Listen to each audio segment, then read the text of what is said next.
How do we begin to covet, Clarice? We begin to covet what we see every day. Hannibal Lecter quotes apart. Widespread internet access is increasing the visibility for Indians to the world of better lifestyle, and technology penetration is increasing the access to such lifestyle.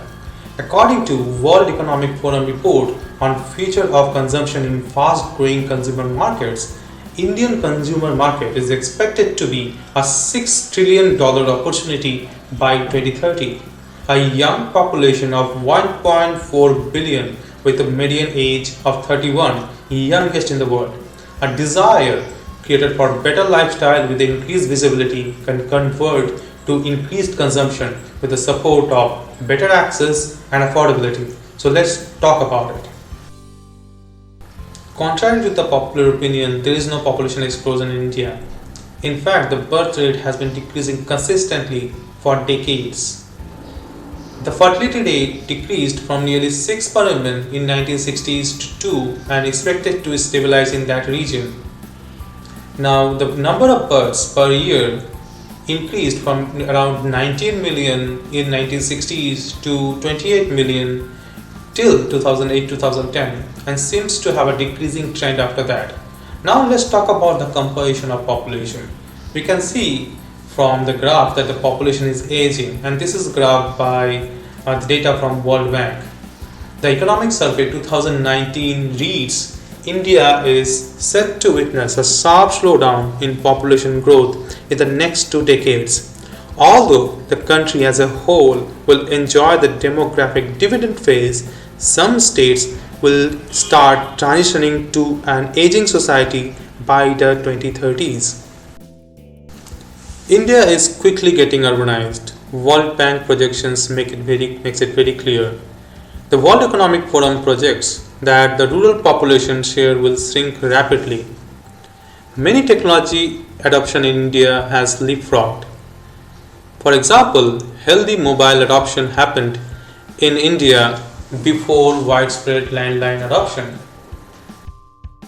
As per World Economic Forum, India will have more than 1 billion internet users by 2030. 90% of them will access internet using mobile phones, that is cell phones, making targeted marketing possible. The importance of physical access is lessened by the third wave of internet penetration with cheaper data and cheaper mobile handsets. Content marketing with voice and videos will become much more important. The new consumers who are getting connected are very different from the English speaking consumers in big cities.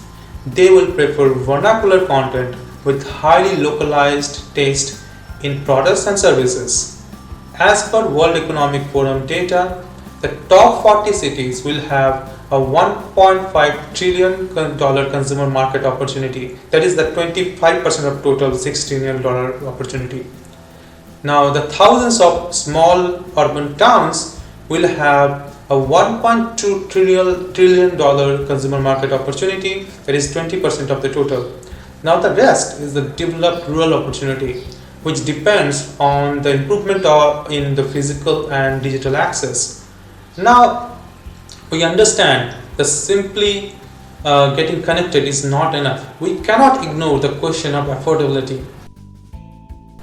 As per IMF data, Indian per capita income in US dollars is 2.34 thousand compared to 67.4 in the US. So you can understand that affordability is a big question. Although the income distribution is not homogeneous and the wealth pyramid in the coming years is changing to a diamond shape. As per World Economic Forum report, the low income group will shrink from 43% to 15% and the high income group will increase from 3% to 7%. The share of upper and lower middle income group will increase from 54% to 78%. Now the consumption by location is also going through changes. The rural consumption will drop due to the urbanization and the urban consumption is likely to increase. Now let's talk about the different types of consumers, the consumer archetypes in India.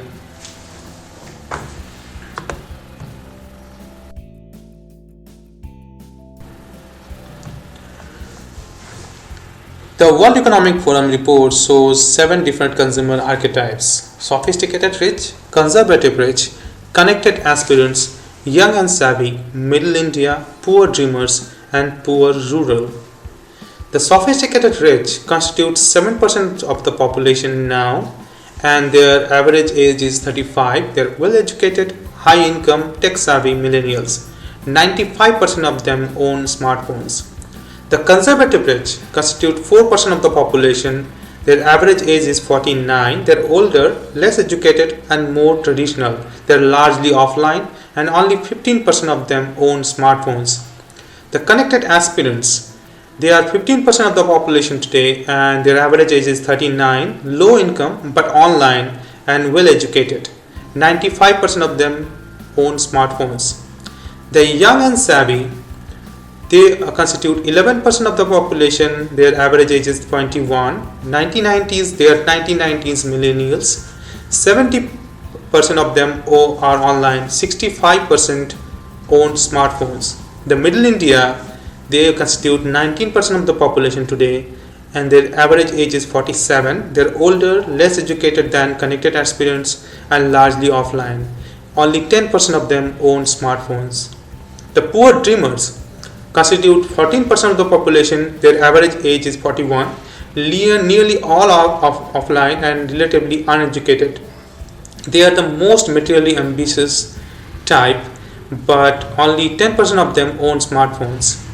The poor rural, they are 29% of the population, and their average age is 43. They are less educated, informally or unemployed. Only 5% of them own smartphones. Now let's talk about the different consumer behavior trends in India. We started with a quote from the movie The Silence of the Lambs that depicts that visibility leads to desires and aspirations. Companies can trap these desires and aspirations when there is accessibility and affordability. Indian economic liberalization started in 1991. People who grew up after that, that is millennials and Generation Z, have very different perspective on spending. They are far less constrained by frugal attitude and more brand aware, and are more influenced by social media rather than traditional media. They are most likely to premiumize, and that is spent beyond utility. As per World Economic Forum, they will constitute 77% of Indian population by 2030. By 2030, there will be 90 million millennial-driven households and 370 million Generation Z consumers. The next trend in Indian consumer market is the rise of usership.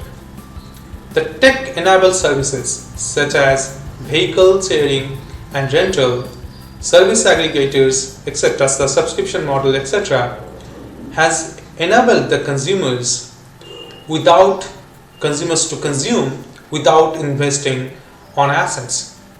These trends fits with the lower per capita income in India and benefits service-based businesses over manufacturing businesses. The next trend is the high localization. Now, the new consumers who are getting connected are non-English speakers from relatively smaller cities and towns. Their tastes are very diverse and will require highly localized products and services. This means vernacular content and catering to wide variety of localized tastes. Now, internet penetration has removed many information asymmetries between buyers and sellers, and the social media has made giving feedback much more easier. This, along with a wide variety of choices, now shifted the power to the consumers. And now, the businesses which have more data about the consumers and can react quickly to the change in consumer tastes will have much more market power and much more control over value chains than the more upstream members. With this is Sam Ghosh. Thank you for watching.